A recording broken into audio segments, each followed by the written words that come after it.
Mind എൻചാന്റിങ്ങിലേക്ക് സ്വാഗതം. ഇന്ന് നമ്മൾ യൂണിവേഴ്സിനോട് ചോദിക്കാൻ പോകുന്നത് ഇനിയും നിങ്ങൾ അവർക്ക് വേണ്ടി വെയിറ്റ് ചെയ്യണോ എന്നാണ് കേട്ടോ. അപ്പോൾ നമുക്ക് നോക്കാം, ഇനിയും നിങ്ങൾ വെയിറ്റ് ചെയ്യേണ്ടതുണ്ടോ എന്ന്. ചിലപ്പോൾ ഏതെങ്കിലും ഒരു വ്യക്തിയോട് നിങ്ങൾക്ക് ഏതെങ്കിലും തരത്തിലുള്ള റിലേഷൻ ഉണ്ടാവും. അവർക്ക് വേണ്ടി നിങ്ങൾ ഒരുപാട് നാളായിരിക്കും വെയിറ്റ് ചെയ്യുന്നുണ്ടാവും അവരുടെ ഒരു റിപ്ലൈക്ക് വേണ്ടി.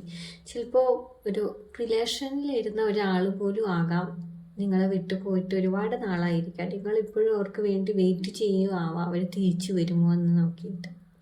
അപ്പം നമുക്ക് നോക്കാം കേട്ടോ.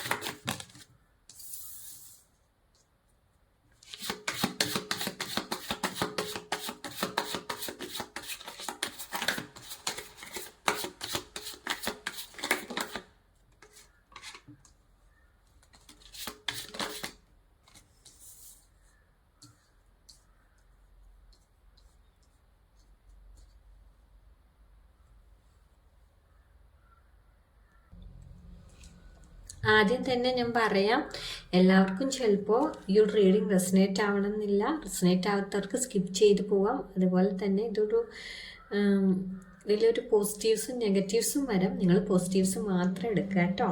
അപ്പോൾ നമുക്ക് നോക്കാം. ആദ്യം നമുക്ക് 3 ഓഫ് പെൻറ്റക്കിൾസ് ആണ് വന്നിരിക്കുന്നത് ഇവിടെ.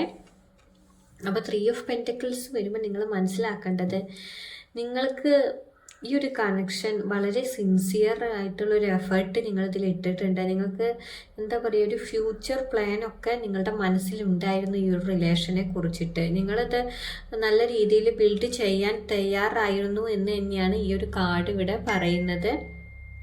അതുപോലെ നിങ്ങളുടെ ഭാഗത്തുനിന്ന് മാത്രം ഒരു വൺ സൈഡിൽ നിന്ന് മാത്രമാണ് എഫേർട്ട് ഉണ്ടായിരുന്നതെന്നും ഈ ഒരു കാർഡ് ഇവിടെ വ്യക്തമാക്കുന്നുണ്ട് കേട്ടോ, ഈ ഒരു റിലേഷൻ.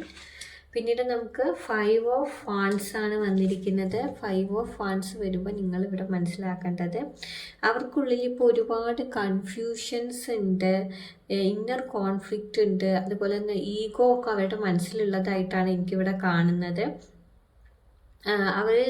അവർക്ക് ഈ ഒരു റിലേഷൻഷിപ്പിൽ ക്ലാരിറ്റി ഇല്ല എന്ന് തന്നെ പറയാം. അല്ലെങ്കിൽ ഒരു ക്ലിയർ ആയിട്ടുള്ളൊരു പ്രയോറിറ്റി അവർ ഈ ഒരു റിലേഷന് കൊടുക്കുന്നില്ല. ഇന്ന് ഈ ഒരു രീതിയിലാണെങ്കിൽ നാളെ ചിലപ്പോൾ അവർ വേറൊരു രീതിയിലായിരിക്കാം. ഒരു മെൻ്റലി അവർ കുറച്ച് കുഴപ്പത്തിലാണ്. അവർക്ക് ഒന്നിലൊരു സ്റ്റെബിലിറ്റി ഉള്ളതായിട്ട് നമുക്കിവിടെ കാണാനില്ല കേട്ടോ. പിന്നീട് ഇവിടെ യൂണിവേഴ്സ് നിങ്ങളോട് പറയുന്നത്, നിങ്ങൾ നല്ല ഒരു കെയറിങ്ങും ഒരു ലോയലും ആയിട്ടുള്ളൊരു പേഴ്സണാണ്. ഒരു വാല്യൂ ബേസ് ചെയ്തിട്ടാണ് നിങ്ങൾ ഉള്ളത്. അതുപോലെ നിങ്ങൾക്ക് നല്ല സ്റ്റേബിൾ ആയിട്ടുള്ളൊരു ലൈഫ് ഉണ്ട് എന്ന് തന്നെയാണ് ഇവിടെ യൂണിവേഴ്സ് പറയുന്നത്. നിങ്ങൾ വെയിറ്റ് ചെയ്യാൻ നല്ല യോഗ്യതയുള്ള ആളാണ്. പക്ഷേ നിങ്ങളെ വെയിറ്റ് ചെയ്യിപ്പിക്കുന്നവർക്ക് യാതൊരു യോഗ്യതയും ഇവിടെ ഇല്ല എന്നാണ് നമുക്ക് കാണാനുള്ളത്. അവരതിന് ഡിസർവ് ചെയ്യുന്നില്ല എന്ന് ഈ ഒരു കാർഡ് വ്യക്തമാക്കുന്നു കേട്ടോ. പിന്നീട് നൈറ്റ് ഓഫ് കപ്സ് ആണ് നമുക്കിവിടെ വന്നിരിക്കുന്നത്. നൈറ്റ് ഓഫ് കപ്സ് വരുമ്പോൾ നിങ്ങളിവിടെ മനസ്സിലാക്കേണ്ടത്,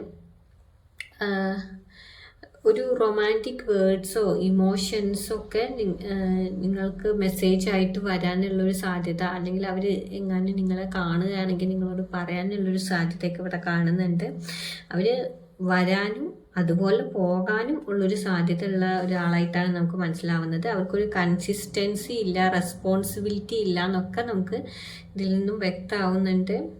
അവരവരുടെ ഫീലിങ്സൊക്കെ നിങ്ങളോട് പറയും, പക്ഷെ അവരുടെ ഭാഗത്തു നിന്നുള്ളൊരു പ്രവൃത്തി, ഒരു ആക്ഷൻ അത് വളരെ വീക്കായിരിക്കും എന്നാണ് ഈ ഒരു കാർഡ് വ്യക്തമാക്കുന്നത് കേട്ടോ.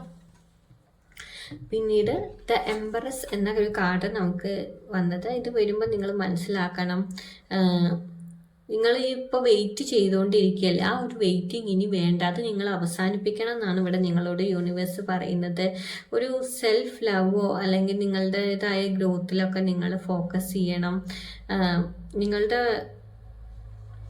ഭാഗത്ത് ഇതൊക്കെ വേണം, സെൽഫ് ലവും ഗ്രോത്തും അബണ്ടൻസും ഒക്കെ വേണം. അതിനു വേണ്ടി നിങ്ങൾ പ്രയത്നിക്കണം. അതല്ലാണ്ട് വെറുതെ നിങ്ങളുടെ ടൈം ഇതിനു വേണ്ടി വേസ്റ്റ് ചെയ്യരുത്. നിങ്ങളെ വിലമതിക്കുന്ന ചെയ്യുന്ന ഒരു റിലേഷൻഷിപ്പിന് മാത്രമാണ് നിങ്ങളൊരു സ്പേസ് കൊടുക്കാൻ പാടുള്ളൂ എന്നാണ് ഇവിടെ യൂണിവേഴ്സ് നിങ്ങളോട് പറയുന്നത് കേട്ടോ.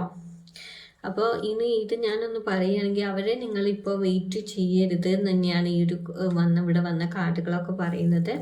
നിങ്ങൾക്ക് ഒരു റിലേഷൻഷിപ്പിൻ്റെ വാല്യൂ നിങ്ങൾ മനസ്സിലാക്കുക, നിങ്ങളെ സ്വയം ഹീൽ ചെയ്യാനൊക്കെ ഇവിടെ ശ്രമിക്കുക കേട്ടോ. ഒരു ഈക്വൽ എഫേർട്ട് അല്ലെങ്കിൽ ഒരു മെച്യൂർഡ് ലവ് ഒക്കെ നിങ്ങളിലേക്ക് വരാനുള്ളൊരു സാധ്യത തന്നെയാണ്. നിങ്ങൾ അവരെ വെയിറ്റ് ചെയ്യുന്നത് നിർത്തുമ്പോൾ അവർ തന്നെ ചിലപ്പോൾ കാര്യങ്ങളൊക്കെ റിയലൈസ് ചെയ്ത് തിരിച്ചു വരാം. അതല്ലെങ്കിൽ മറ്റൊരു വ്യക്തി നിങ്ങൾക്ക് ഇണങ്ങിയ ഒരു വ്യക്തി വരാനും സാധ്യതയുണ്ട്. വേറൊരു റീഡിങ്ങുമായിട്ട് കാണാം. കുറച്ച് പേർക്കെങ്കിലും ഇതെല്ലാം റെസണേറ്റ് ആയെന്ന് വിചാരിക്കുന്നു കേട്ടോ.